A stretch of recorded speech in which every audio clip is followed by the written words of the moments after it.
right. Well, welcome everyone to Friends of Indie Left. And thank you so much for being here and checking this out.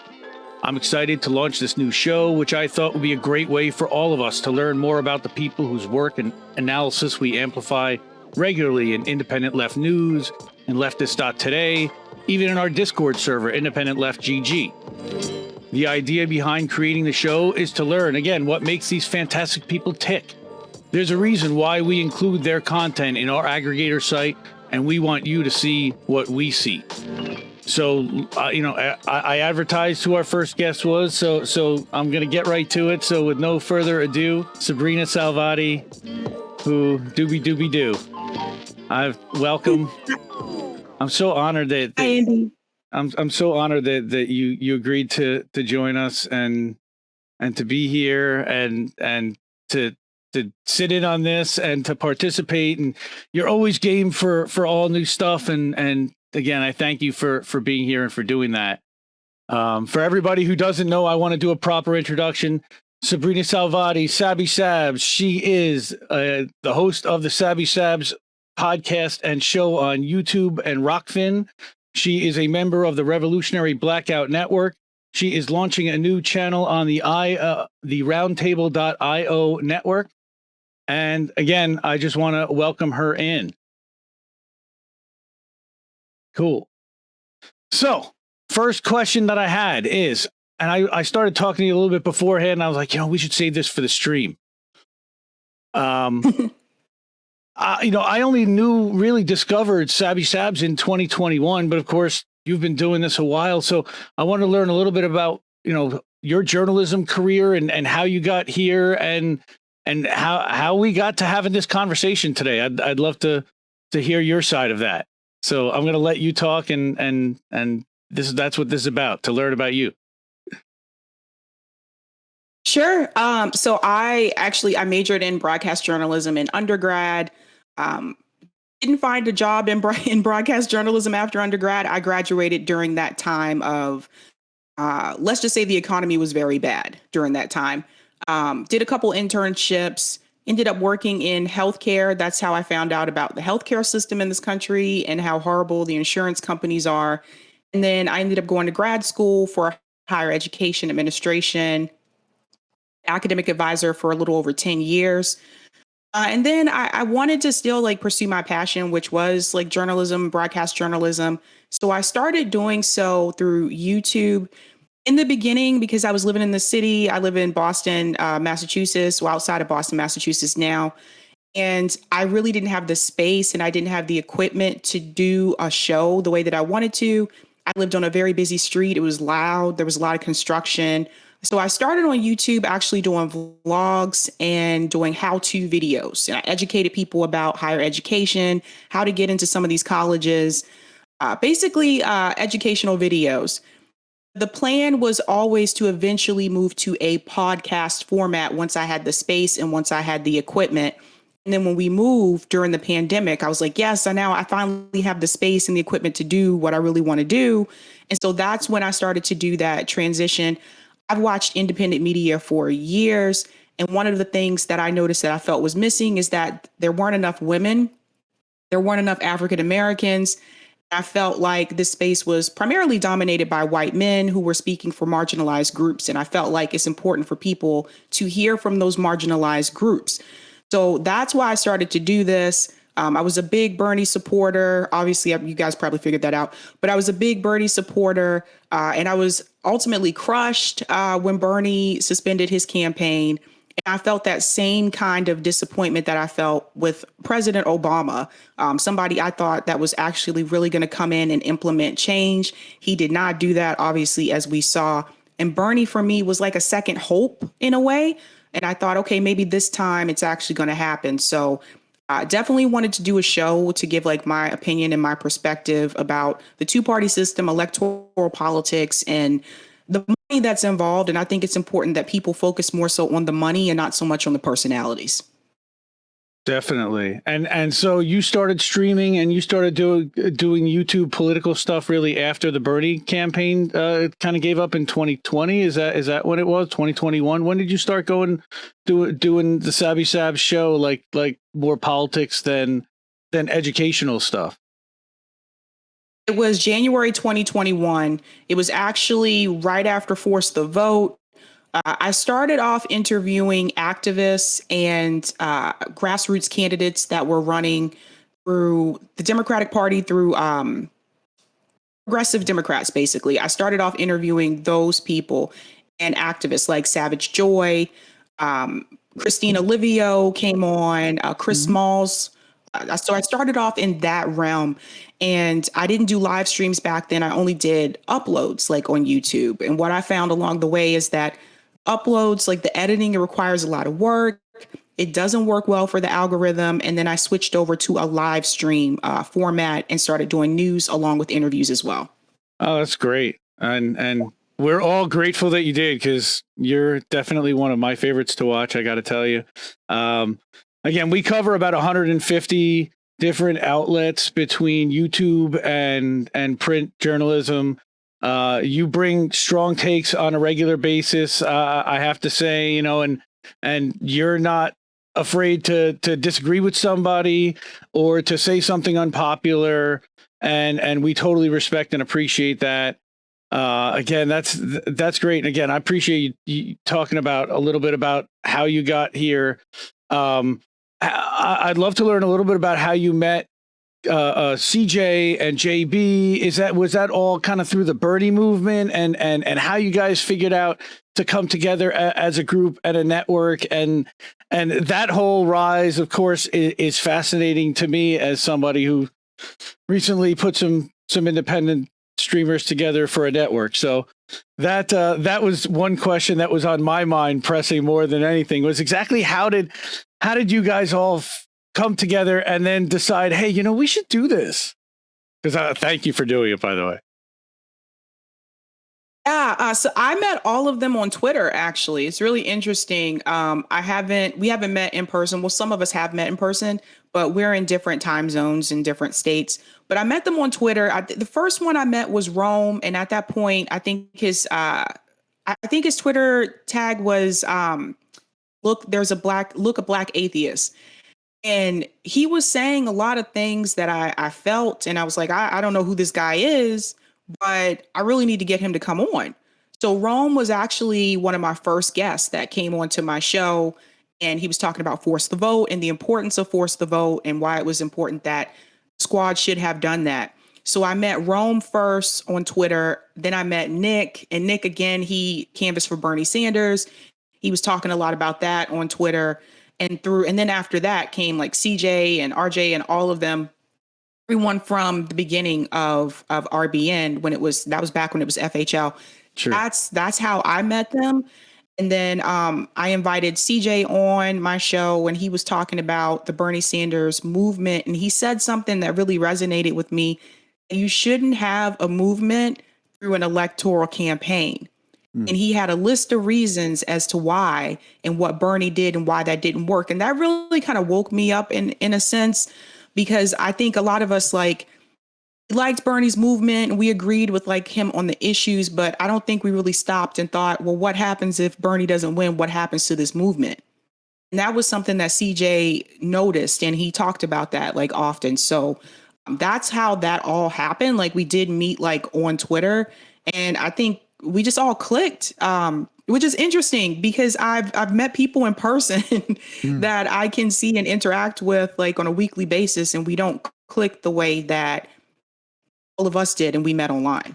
I got to tell you, the number of people that I've talked to that have been inspired by you guys doing mutual aid and that now are doing it themselves, sharing, amplifying, understanding the importance, of course, but really just how easy it actually is to do and to make a difference in somebody else's life, a big difference. And it's the person sitting next to you that you can actually see and feel and have impact on. And I think a lot of people just weren't even thinking about that, to be honest, until you guys started talking about that on a regular basis. Like, look, there are people that are sitting next to you that need the help, and let's start by helping them instead of thinking about necessarily these huge problems. And that's a credit to CJ, credit to all of the folks over at RBN and FHL. And I really think that was one of the biggest, strongest messages that all of you brought out, that and the activism work. And of course, Afeni as part of the group. And she came on like a house of fire as well. And you've introduced so many new names and faces and people and ideas into the space just this year. Honestly, I think that that group, your group, has been kind of a breath of fresh air in a lot of ways. And it's gone through some challenges, and everybody does. And but I'll tell you, I think in the end you've come out stronger. And look what you put together with the General Strike Summit over 3 days. And I got, again, just kudos and aces to the way that this meteoric rise has happened in just a short period of time. I did want to ask about some of your favorite mutual aid orgs. Since we're talking about mutual aid, we can shout out some of them and give them some amplification. Maybe they can use that and clip it. Well, I'm going to be biased here, but definitely, obviously, Tour for the Poor that Rome does, because that's a national organization. So Rome goes across the country to different states, giving people food and clothes, and also educating them and talking to them about the importance of socialism, the problem with the two-party system, the problem that we have with capitalism in this country. I think that's heavily important. I have been volunteering since I was in high school. That's when I started getting into volunteering, but that was done, I guess, more so through charities, so to speak. It was a little bit different. I volunteered for, Habitat for Humanity. I volunteered with the Girl Scouts. So that's something that I've been doing for a long time. But when it comes to mutual aid, that's different, because you are actually making an impact on someone's life. You're giving them things that they really need. You're giving them food, you're giving them clothes, but you're also giving them education. And I think what I noticed from a lot of those charities that I was involved with, we would collect like winter clothes for kids and give them out at schools. We would work with the Girl Scouts. We would do those things, but we weren't really giving them the education piece. And I think that part is important and crucial as well.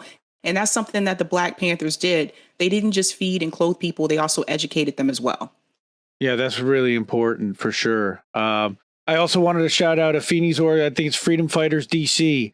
They do some amazing work in helping to feed the hungry, and especially in fighting for housing justice. I know that they're especially passionate about that, and that's another area we could certainly get into. I wanted to ask one thing. What would people be surprised to learn about you? Oh dear. What can I say on here, Indy? I'm just kidding. Surprised to learn about me. Oh boy. I think I've kind of put it all out. Well, maybe not actually. Some people might be surprised to know that I was an athlete. I don't think I've talked about that like Really? ever once, like on my show. Yeah, I was an athlete. I played, like when I was in middle school, I played basketball, I played soccer, I played softball.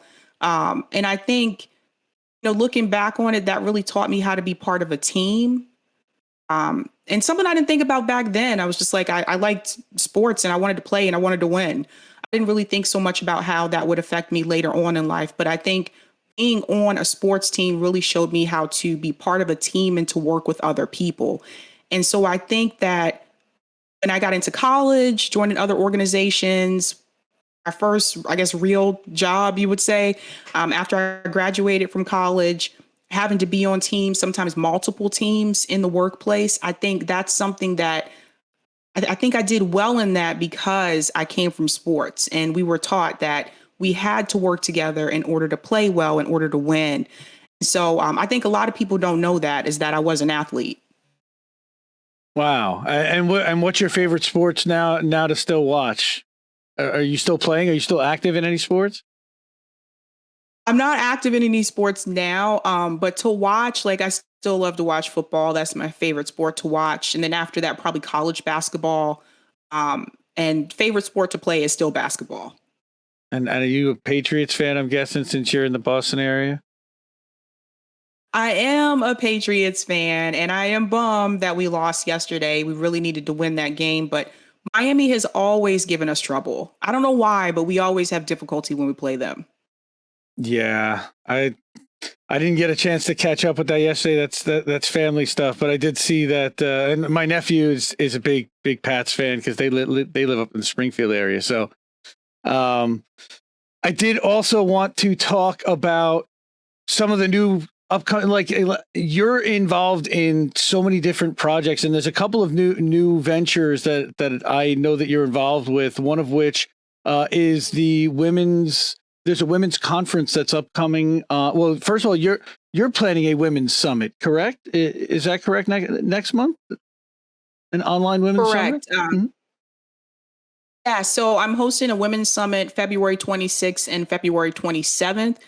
There will be 4 panels.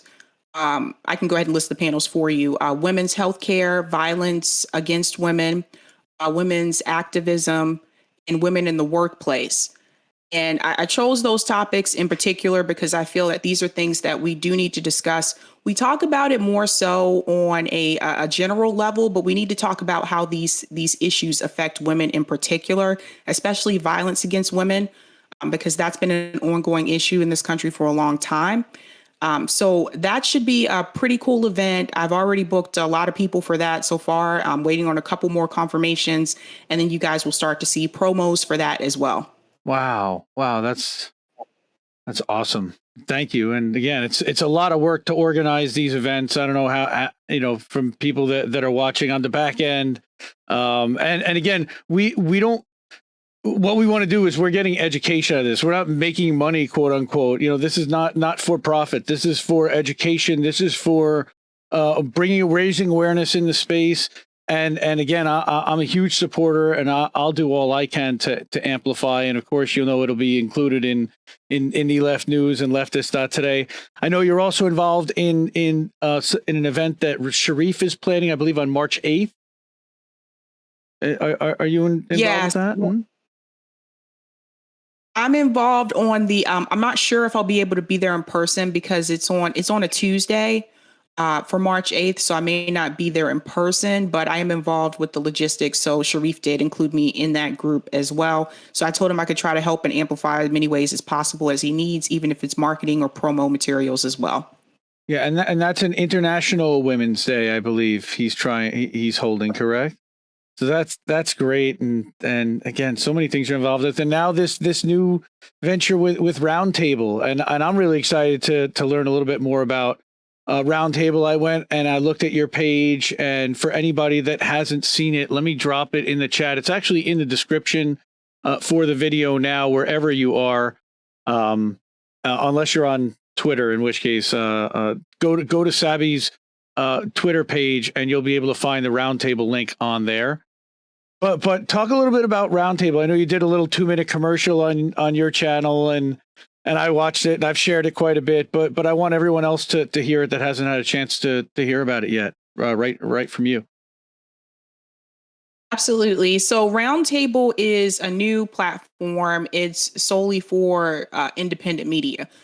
So in reference to, if you were to compare it to like YouTube or Rumble, it's different in the sense that you won't go on Roundtable and find vlogs or like cooking videos. It's just journalism. From independent people. So a couple of months ago, they reached out to me and we had a couple of meetings, and they asked me if I was interested to partner with them or to become a partner with them. And after what I saw, I thought like, this is a good idea. Like we need to have a platform that's solely for like journalism, whether it's video or whether it's articles as well. So I signed on with them. And my site just recently launched. So what's cool about Roundtable is you can go onto the site, and if you wanted to just see like journal articles, you can just read articles. If you want to see videos, you can see videos. But everybody that's a partner with Roundtable has their own Roundtable site. So everything that you see me produce, whether it's on YouTube or Substack, which I'm going to get back into writing more articles for Substack soon, will all be connected on my Roundtable site, and it will redirect you to those sites as well. So it's another place to introduce more traffic. I think that's important because independent media is heavily suppressed on YouTube, as you guys can tell. So you need to be on as many platforms as possible, and this is something I recommend for everybody. Don't just rely on YouTube. Try Rockfin as well. I'm also going to try to check out Rumble. You need to be on as many platforms as possible because you never know what's going to happen with YouTube. So I am really excited about it. There were a couple guys that came together and created Roundtable. One of them actually ran third party. Some of you might be familiar with him, Brock Pierce. He was also in the Mighty Ducks, which I know that's random, but he was. I didn't realize that at the time. Robert, also who I first met with, he's worked with NBC. He's worked with all of these different like mainstream media networks, and basically, kind of like a lot of us, he got tired of the information that was being put out, and so he left that and decided to work more with independent media. So yeah, I'm really excited about it. I'm really pumped, and I think we need more of this, something where it's just for independent media, so people can have that source and not have to fiddle through YouTube and depend on the algorithm. Oh, this is a great page. I'm actually sharing it on screen right now for everybody to see while you've been talking about it.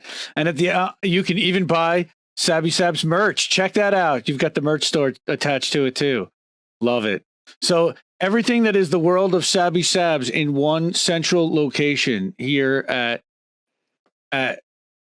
roundtable.io. So everybody, please go check this out and sign up for this. I'm a fan. I like what I'm seeing here. This is a really cool platform, and I like the concept. I actually did watch some of the independent debates last year or in 2020, and I actually kind of was digging what Brock Pierce had to say. So when I heard that he was involved with this, I was like, wow, that's pretty cool. I'm down with that.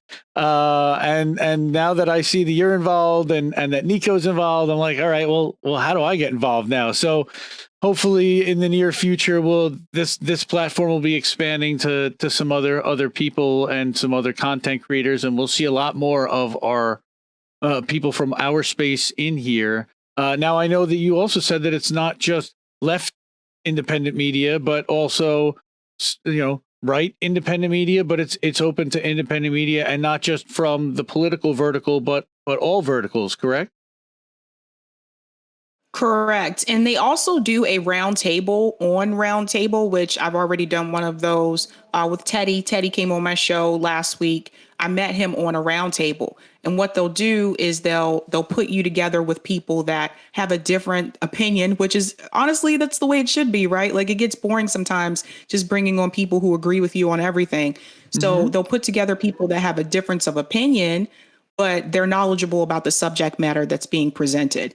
So I was on a panel with Teddy, LA Progressive, and Robert, and we were talking about the class race issue.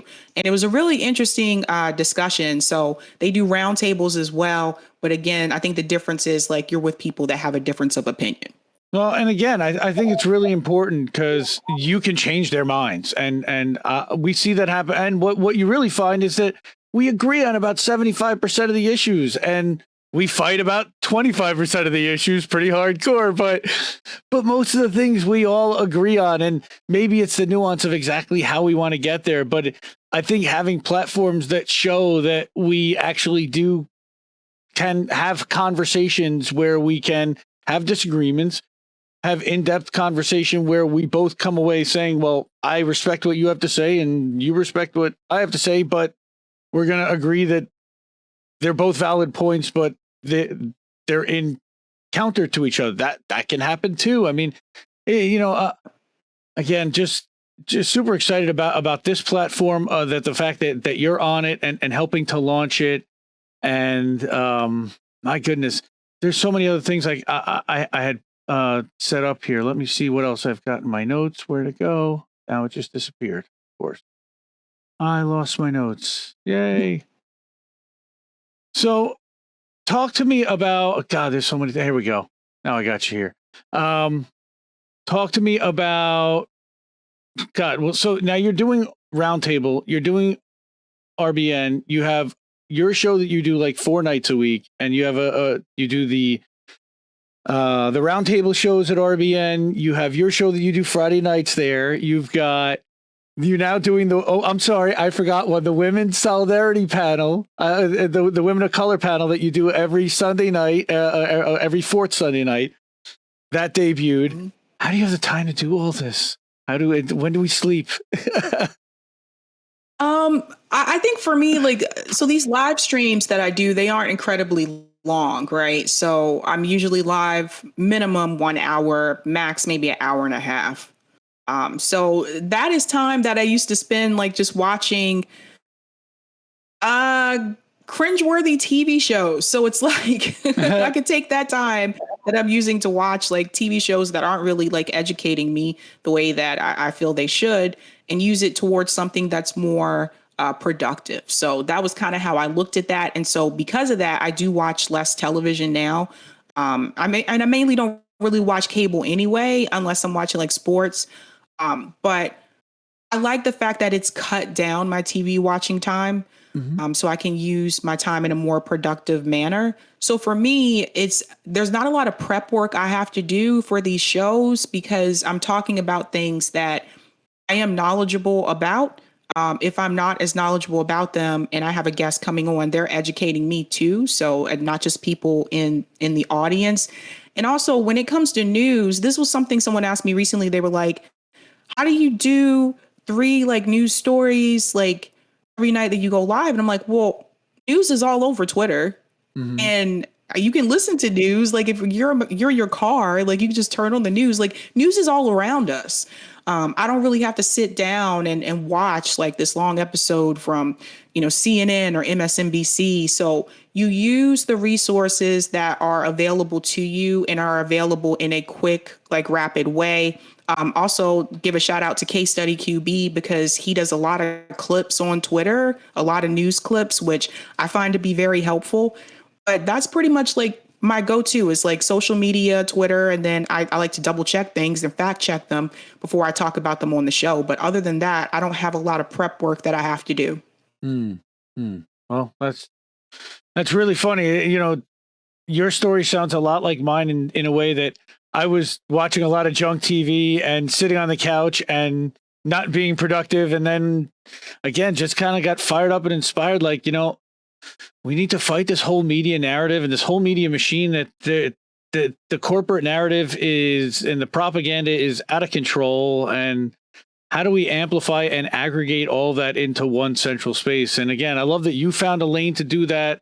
I found a lane. We've all kind of found our lane and we've built this whole infrastructure. And again, this does come out of the Bernie movement, out of what's next. And again, love that you had that discussion with CJ about that. I wanted to also ask one final question about advice to people who are also inspired to try this, but they may be scared or hesitant because, I'm sure you had moments where like, I don't know if I want to do this. And this is a lot of work and yeah, it's fun to do this, but I'm putting myself out there. I'm putting my face and my name and, there's who knows out there. So advice to people who are, I know there's a lot of people that are inspired by you and that might want to do this. So some words of encouragement or some even warning to here's what you can expect if you decide to do this. Absolutely. In the beginning, I think that it was more difficult because no one knew who I was. My channel's small. My channel's still small, but my channel was really small back then. And I think that's something that I want you to be prepared for. Like if you decide to do this, don't be surprised if you try to get guests to come on and no one responds, or they just say, well, no. Don't be surprised. Don't take that personal. A lot of times, like people feel more comfortable coming on when they know you or they've been introduced to you.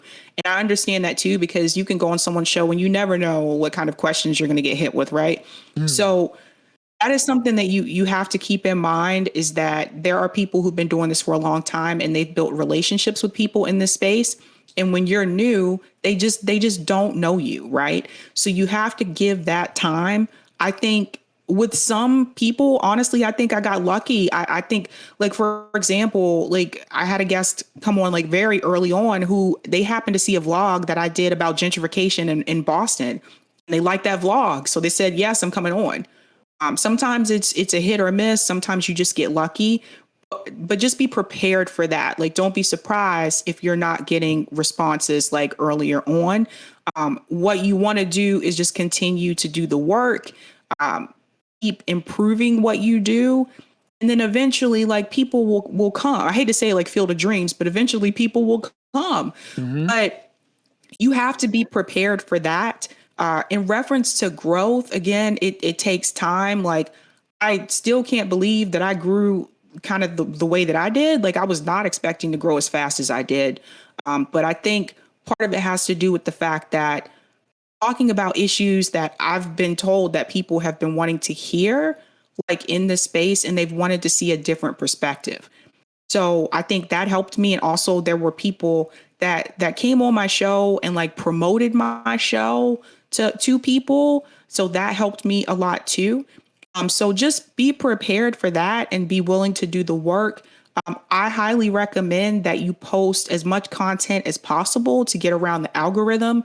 That really helps. Live streaming is best to get around the algorithm. You can start with uploads if you don't feel comfortable jumping into a live stream just yet. That's how I started. Other than that, I would say, I think gone are the days where you can upload like a 7-minute, 8-minute video, get all these views. That just doesn't seem to work for newer channels. For people who've been doing that for a long time, it does. But right now, it's like the algorithm seems to want longer content, and that's why the live streams are key. Another thing I would tell you in reference to the equipment can be expensive. I mean, for me, like I told you, it took a while before I could actually purchase the equipment that I needed.